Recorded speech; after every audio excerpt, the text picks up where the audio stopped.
Здравствуйте, дорогие друзья! Мы рады приветствовать вас на концерте лауреатов международных конкурсов, стипендиатов и участников программ Международного благотворительного фонда Владимира Слепакова. И мы сейчас начинаем нашу программу, и очень много талантливых, замечательных детей сегодня выйдут на эту площадку для вас. Мы начинаем нашу программу. Спасибо.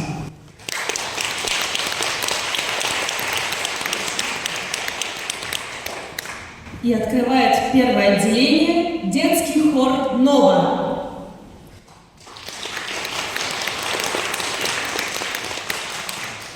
Виссарион Шабалин «В саду» и «Пчела» из цикла «Моим внучатам». Елена Лапланш, хормейстер Диана Никитина, концертмейстер, лауреат международных конкурсов Елизавета Поленицкая.